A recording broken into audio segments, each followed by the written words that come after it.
Being alone is not a punishment. It is a return. A return to your own mind, your own standards, and your own responsibility. Long before the noise of constant opinions and endless distractions, progress was made in quiet rooms with honest thoughts and steady resolve. And that truth has not changed. When life feels scattered, it's not because you lack ability, it's because your attention has been divided for too long. You've been reacting instead of deciding, drifting instead of directing. The answer is not more advice, more approval, or more movement. The answer is space. Space to think. Space to see clearly. Space to hear your own voice again. Being alone does not mean withdrawing from life. It means stepping back so you can step forward with purpose. In solitude, excuses lose their power. Pretending stops. You begin to notice the habits that weaken you and the thoughts that quietly shape your days. You also discover something stronger, your capacity to choose differently. Rebuilding a life is not a dramatic event. It is a series of quiet decisions made when no one is watching. It starts with honesty, continues with discipline, and grows through consistency. Alone, you stop performing for others and start working for your future. You learn what matters, what doesn't, and what must change if you expect tomorrow to look different from today. This journey is not comfortable, but it is necessary. Step away from the noise, sit with yourself, take responsibility. What you rebuild in silence will carry strength that cannot be shaken. Let's begin. Number 1, pull away from the noise and take your mind back. Every life that is rebuilt begins with one quiet decision: to stop letting the world think for you. Noise is not just sound. Noise is opinions you didn't ask for, expectations you didn't choose, comparisons you didn't need, and habits that keep you busy but not better. When the mind is constantly filled, there is no room for direction. You are moving, but you are not steering. Pulling away from the noise does not require disappearing from society.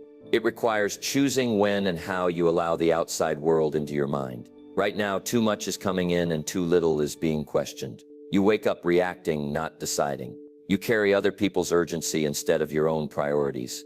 And slowly, without realizing it, your attention becomes scattered, and your sense of purpose weakens. Rebuilding your life starts with reclaiming your attention. Attention is power. Whatever holds your attention shapes your thoughts, and whatever shapes your thoughts shapes your actions. If your attention is constantly pulled in 100 directions, your life will reflect that confusion. Focus is not about doing more. It is about removing what does not deserve your energy. Silence is uncomfortable at first. When the noise fades, you are left with your thoughts, your doubts, and the questions you've been avoiding. That discomfort is not a sign that something is wrong. It is a sign that something real is about to begin. In quiet moments, you start noticing how often you distract yourself to avoid thinking deeply. You realize how rarely you sit still long enough to hear your own judgment. This is where control returns. When you step back from constant stimulation, you begin to think clearly again. You notice patterns. You recognize which voices push you forward and which ones pull you backward. You start separating what truly matters from what merely demands attention. This clarity does not arrive loudly. It settles in quietly, like a calm certainty. Do not underestimate the discipline of stepping away, turning off the unnecessary, limiting exposure to endless opinions, and choosing moments of solitude requires strength. Weakness is letting the world constantly interrupt your thoughts. Strength is deciding when to engage and when to step back. Every time you choose quiet over chaos, you reinforce control over your own mind. Taking your mind back means giving yourself space to think deliberately. It means slowing down long enough to ask better questions. Where am I going?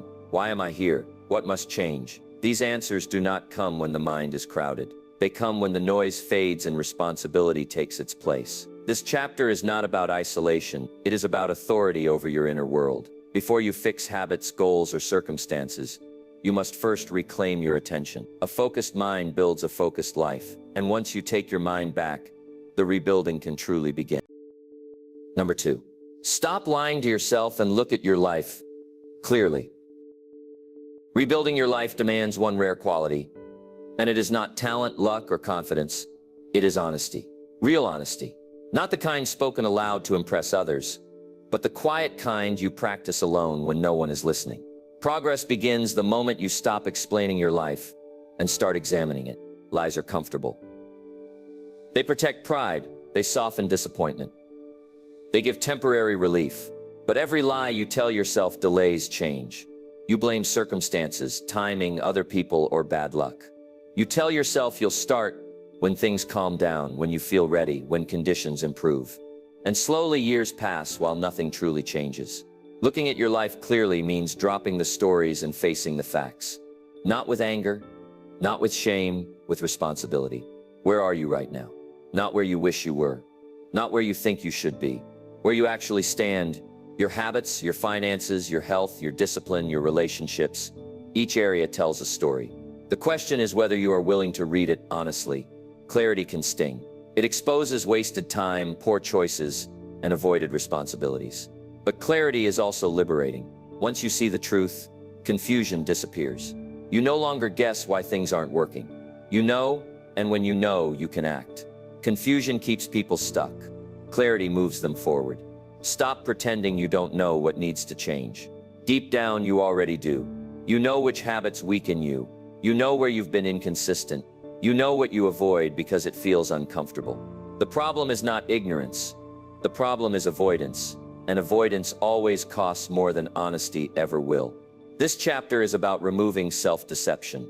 It's about ending the habit of negotiating with yourself. When you say you'll start tomorrow, you are lying. When you say you don't have time, you are lying. When you say you'll fix it later, you are lying. Time does not fix lives. Decisions do. Looking clearly also means taking responsibility without cruelty. You are not your past mistakes, but you are responsible for correcting them. Blame gives you excuses. Responsibility gives you power. The moment you say, "This is my life, and I am accountable for where it's going," something shifts. Control returns.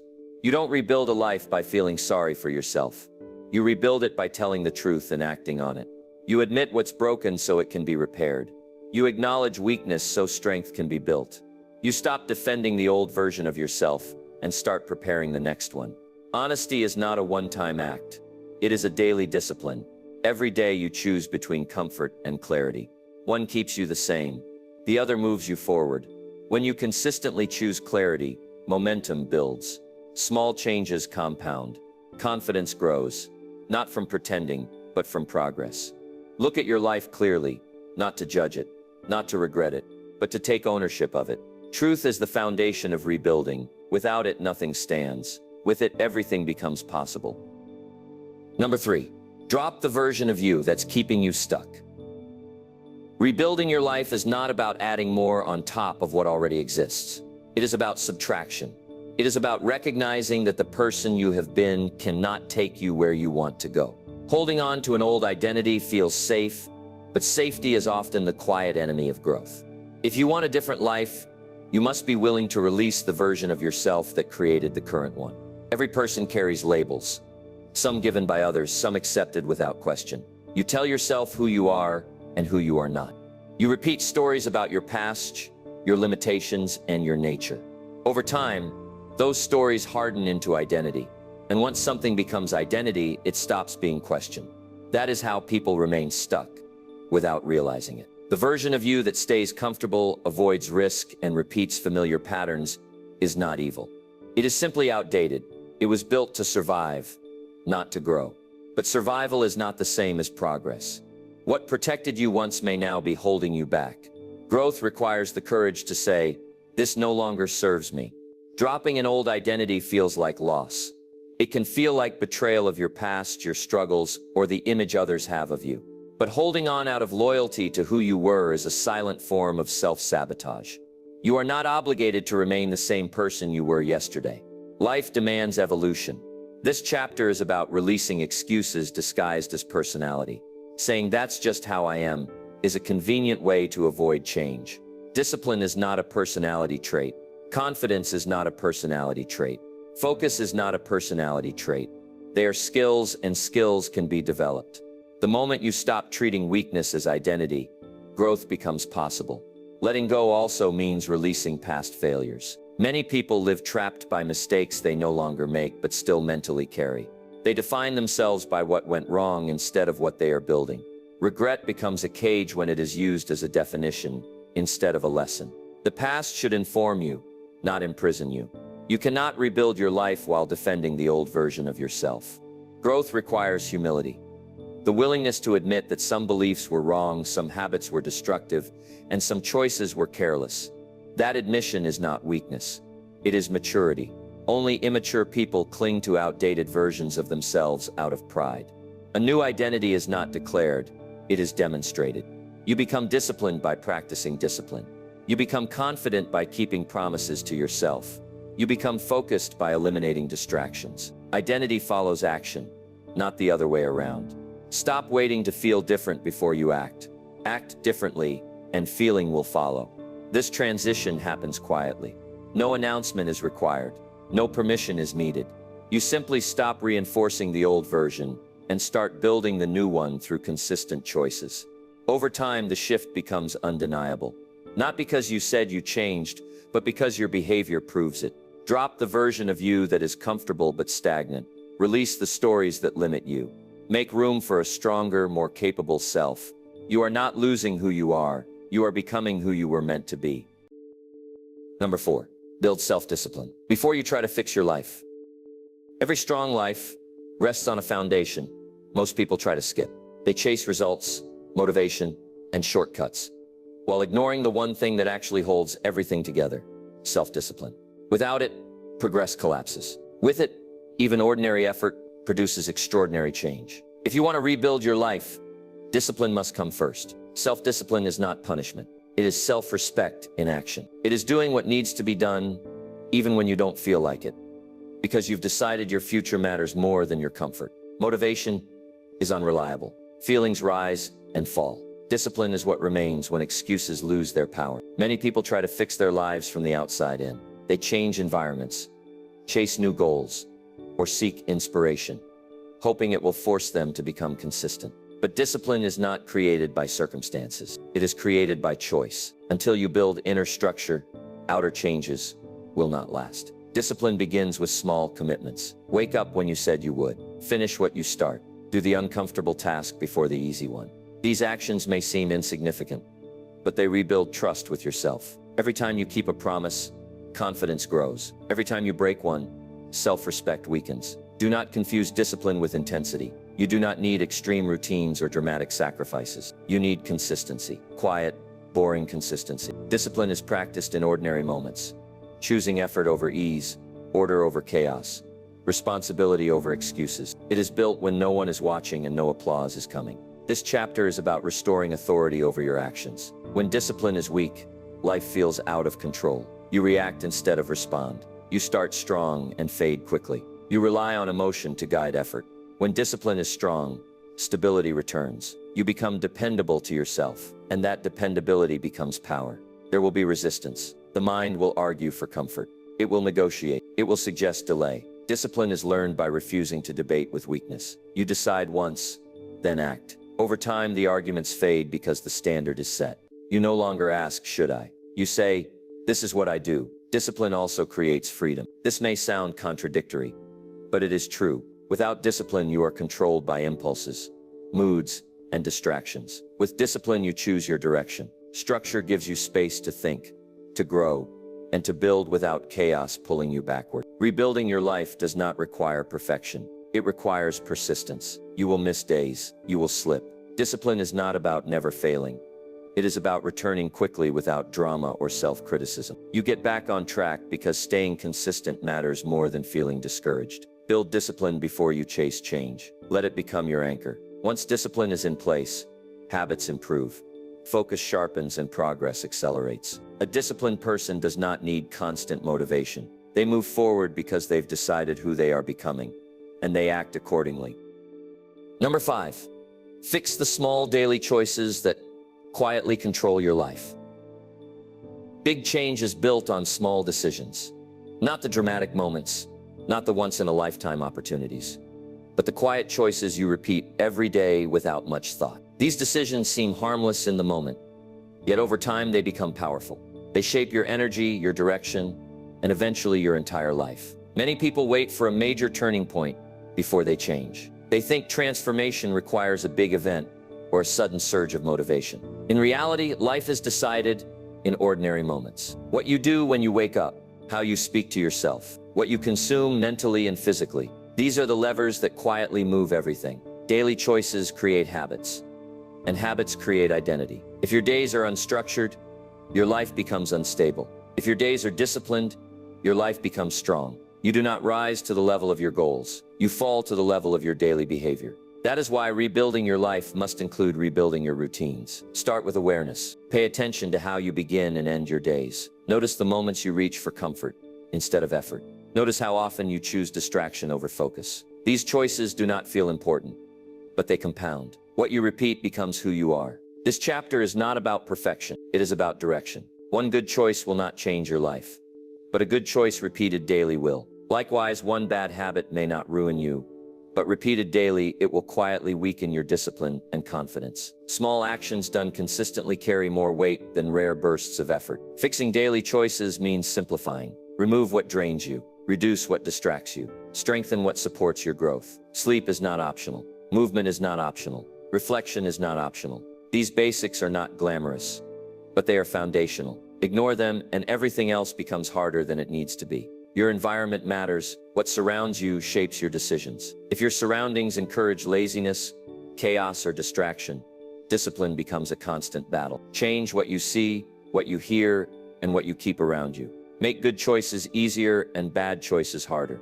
This is not weakness. It is strategy. Be careful with how you talk to yourself. Inner dialogue is a daily habit too. Repeated negative self-talk erodes confidence quietly. Repeated responsibility-focused thinking builds strength. Speak to yourself as someone you expect to grow, not as someone you excuse from effort. Words become actions when repeated long enough. Rebuilding through daily choices requires patience. The results will not announce themselves immediately. Progress often feels invisible before it becomes obvious. Trust the process. Consistency works even when motivation is low. Discipline carries you forward when excitement fades. You don't need to overhaul your life in one day. You need to improve your days, one choice at a time. Fix the small decisions. Repeat them. Let them stack. Over time, the life you are rebuilding will no longer feel forced. It will feel natural because your daily choices have shaped it that way.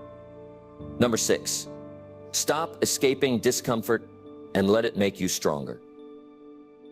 Growth has always required discomfort, not pain for the sake of pain, but the quiet uneasiness that comes when you stop running from what needs to be faced. Most people are not held back by lack of ability. They are held back by a habit of escape. The moment things feel difficult, boring, or emotionally heavy, they look for relief instead of growth. Discomfort shows up in many forms. It appears as boredom when progress feels slow.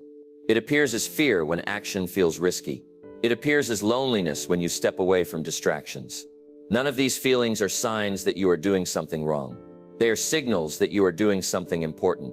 Escaping discomfort is easy. There is always something to distract you, numb you, or keep you busy.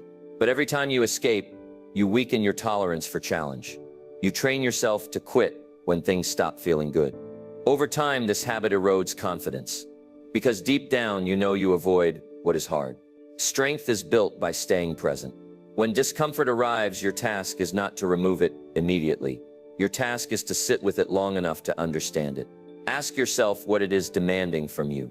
Often, discomfort is simply asking for growth, patience, or discipline. When you listen instead of run, it loses its power. Solitude amplifies discomfort. When you are alone, there is no noise to hide behind. Your thoughts become louder. Your doubts surface. This is not a problem. This is training. The ability to sit quietly with yourself is one of the strongest skills a person can develop. It teaches emotional control, self-awareness, and resilience. Discomfort also reveals truth. It exposes weak habits, poor boundaries, and unresolved emotions. Avoidance keeps these things hidden. Facing them allows healing and progress. You cannot rebuild a life while constantly avoiding what needs attention. The very things you avoid are often the doorway to the next level of strength. This chapter is about learning to delay relief. Not everything uncomfortable needs an immediate solution. Sometimes the solution is endurance. Stay with the feeling. Let it pass naturally. Each time you do, your capacity expands. What once felt unbearable becomes manageable. What once stopped you becomes fuel. Discomfort sharpens discipline. When you choose effort over ease, you reinforce control over your actions. You prove to yourself that you are not governed by mood or impulse. That proof builds confidence far stronger than motivation ever could. Confidence earned through discomfort cannot be taken away. There is a difference between suffering and training. Suffering is meaningless pain. Training is purposeful discomfort. You are not meant to suffer endlessly, but you are meant to train consistently. Growth requires tension, just as muscles require resistance. Remove all resistance, and strength disappears. Let discomfort become familiar. Welcome it as a sign of progress rather than a threat. The goal is not to enjoy it, but to respect it.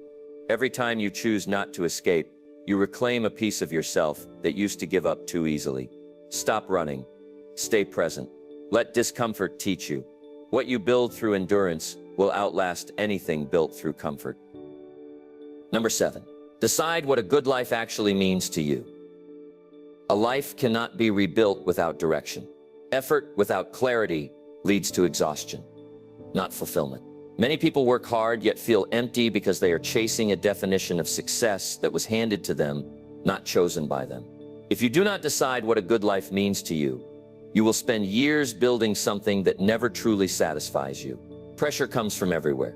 Expectations from family, standards set by society, images of success that suggest more is always better.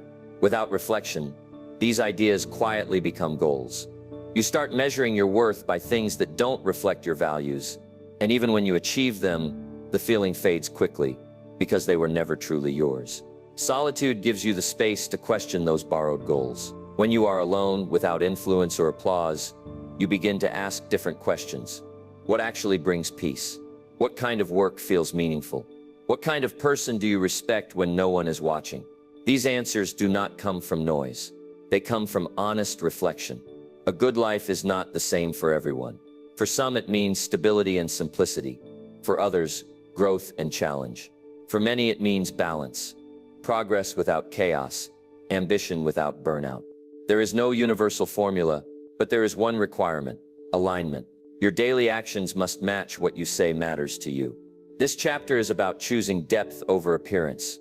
It is easy to chase symbols of success. It is harder to build a life that feels right when you wake up in the morning and when you go to sleep at night. That quiet satisfaction is not accidental. It is the result of intentional choices made over time. Defining a good life also sets boundaries. Once you know what matters, you stop wasting energy on what doesn't. You become comfortable saying no. You stop comparing your progress to others. You focus on direction, not speed. Clarity simplifies decisions. Confusion complicates everything. Be careful not to confuse comfort with fulfillment. Comfort without purpose leads to stagnation. Fulfillment often requires effort, patience, and sacrifice. A meaningful life asks something from you. It challenges you to grow, to contribute, and to take responsibility for your potential. This decision will evolve over time, and that is natural. You are not carving a permanent answer. You are setting a compass. As you grow, your definition may refine. But without an initial direction, growth becomes scattered and unsatisfying. Write your definition clearly, even if only in your mind. What does a good life look like in how you live, how you work, how you treat others, and how you treat yourself? Let this definition guide your habits, your discipline, and your priorities. When you decide what a good life means to you, rebuilding gains purpose, effort feels justified, sacrifice feels meaningful. You are no longer chasing approval. You are building alignment, and alignment turns effort into fulfillment. Number 8, create a clear direction and remove what doesn't belong. Clarity is a form of courage. It forces you to choose, and choice always requires sacrifice. Many lives remain scattered, not because people lack ability, but because they refuse to eliminate what no longer fits. Rebuilding your life demands direction, and direction demands subtraction. A clear direction begins with knowing where you are going, and just as importantly, where you are not. Without this clarity, effort becomes wasted motion. You stay busy, but you don't move forward. You collect experiences, commitments, and habits that pull you in different directions. And over time, progress slows. Direction is not about having every detail figured out. It is about having a standard, a guiding principle that helps you decide what to keep and what to remove. When you know what you are building, decisions become simpler. When you don't, everything feels complicated. Removing what doesn't belong is uncomfortable because it often involves people, habits, and environments you've grown used to. Familiar does not mean beneficial. Some things drain your energy quietly. Some relationships keep you small. Some routines steal your focus. Holding on out of comfort or fear keeps you tied to a life you are trying to outgrow. This chapter is about choosing alignment over attachment. Letting go does not mean resentment. It means honesty. If something consistently pulls you away from your direction, it does not belong in your future. You cannot move forward while carrying unnecessary weight. Be deliberate with your time. Time is not neutral. How you spend it either moves you closer to your direction or farther away from it. Saying yes to everything means committing to nothing. Learn to protect your time as something valuable, not something to be filled. Clarity also requires removing mental clutter. Old beliefs, limiting assumptions, and constant comparison blur direction. Question what you assume to be true. Ask whether your beliefs are helping you grow or keeping you comfortable. Mental discipline is just as important as physical action. Rebuilding through subtraction creates momentum. When distractions are removed, focus sharpens. When obligations are reduced, energy increases. When noise is eliminated, intention becomes stronger. Progress accelerates not because you are doing more, but because you are doing less of what doesn't matter. Do not wait for permission to simplify. You do not need to explain your choices to everyone. Your responsibility is not to meet expectations, but to live deliberately. The clearer your direction becomes, the less validation you require. Removing what doesn't belong is an ongoing process. Growth changes priorities. What once served you may no longer fit. This is not failure. It is evolution. Revisit your direction regularly and adjust with honesty. A focused life is a powerful life. When direction is clear and excess is removed, effort compounds. The path ahead becomes lighter, not heavier. And with fewer distractions pulling you backward, rebuilding becomes not only possible but inevitable. Number 9. Take full responsibility and take your power back. The moment responsibility is avoided, power is lost. The moment responsibility is accepted, power returns. This is one of the hardest truths to face, because it removes every comfortable excuse. But it is also one of the most freeing truths you will ever accept. A rebuilt life begins the day you stop blaming and start owning. Blame feels justified. It gives temporary relief. It points outward and says, "This is why I'm here." But blame quietly steals your strength. When the cause of your situation is always outside of you, control is always outside of you. You wait for people to change, for conditions to improve, for circumstances to align, and waiting keeps you stuck. Taking responsibility does not mean blaming yourself harshly. It means acknowledging reality. You may not be responsible for everything that happened to you, but you are responsible for what happens next. That distinction matters. Responsibility is not about guilt. It is about control. When you say, "This is my life, and I am accountable for how it unfolds from here," something shifts internally. You stop feeling like a victim of circumstance and start acting like a builder. Builders do not complain about materials. They work with what they have. They adjust, adapt, and move forward. Responsibility sharpens focus. Instead of asking, "Why did this happen to me?" you ask, "What can I do now?" That question moves you into action. Action builds momentum. Momentum builds confidence. Confidence rebuilds identity. This is how power is restored, step by step, choice by choice. Many people resist responsibility because they confuse it with pressure. In truth, responsibility reduces pressure. Blame is exhausting. It keeps you mentally busy replaying the past. Responsibility brings clarity. It places attention on the present and the future, where effort actually matters. Owning your life also means owning your standards. You stop waiting for motivation and start honoring commitments. You stop excusing inconsistency and start correcting it. When you hold yourself to higher standards, life responds with higher returns. Not instantly, but inevitably. Responsibility demands honesty in daily behavior. You stop saying you don't have time and start admitting you didn't prioritize. You stop saying you don't know what to do and admit you avoided doing what you already knew. These admissions sting, but they heal. They restore self-trust. Power grows when responsibility becomes habit. You respond instead of react. You plan instead of drift. You choose effort instead of comfort. Over time, this changes how you see yourself. You become someone who handles life, rather than someone who endures it. No one is coming to rescue you. That is not a threat. It is freedom. The responsibility is yours, and so is the power. When you accept that fully, you stop waiting for permission and start building deliberately. Take responsibility without bitterness, without drama, without self-pity. Simply take it.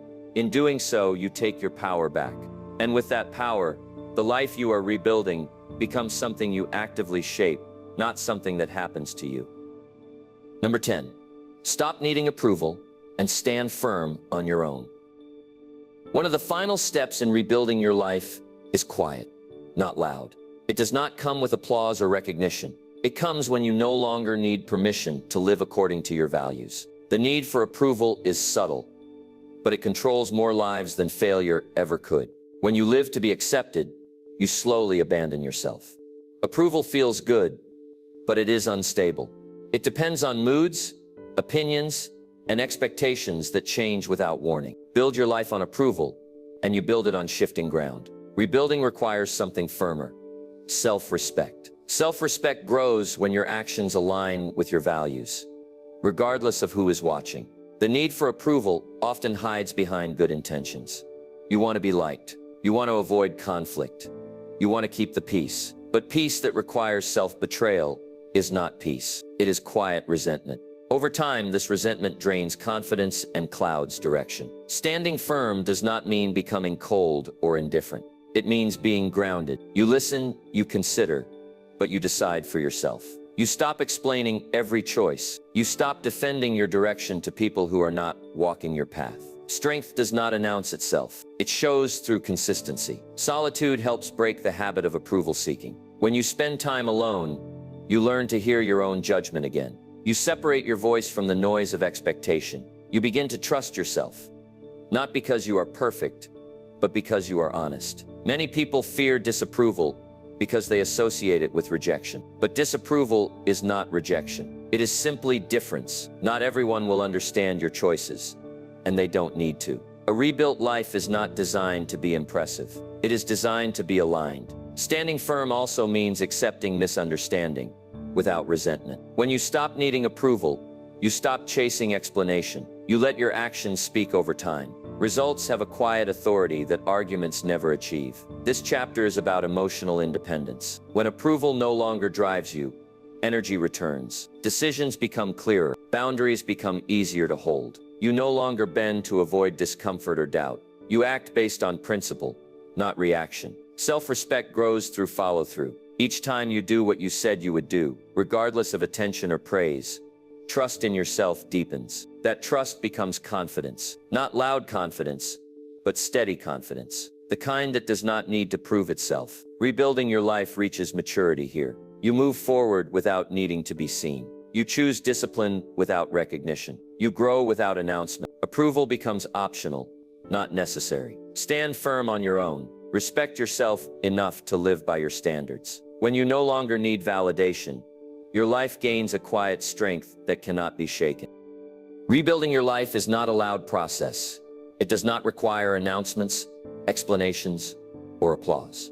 In fact, the strongest transformations often happen quietly, far from attention. They happen when you choose discipline over comfort, truth over excuses, and responsibility over blame, day after day, without needing to be seen. Being alone with yourself was never about isolation. It was about alignment. It was about stripping away what distracted you so you could hear what mattered. In solitude, you learned to think clearly. You faced uncomfortable truths. You let go of outdated versions of yourself. You rebuilt discipline, corrected daily choices, and developed the strength to sit with discomfort instead of running from it. You defined what a good life actually means to you and removed what didn't belong. You took responsibility and reclaimed your power. And finally, you learned to stand firm without needing approval. This is not the end of the journey, it is the foundation. A rebuilt life is maintained the same way it was created, through quiet consistency. There will still be challenges. Doubt will return at times. Old habits will try to reappear. The difference now is that you are no longer unaware. You have standards. You have direction. You have control. Do not rush to show results. Let them mature. Growth that lasts is not hurried. Continue choosing what strengthens you, even when no one notices. Continue honoring commitments, even when motivation fades. Continue protecting your focus, even when distractions call. These choices compound, slowly, steadily, powerfully. Remember this: no one needs to understand your path for it to be valid.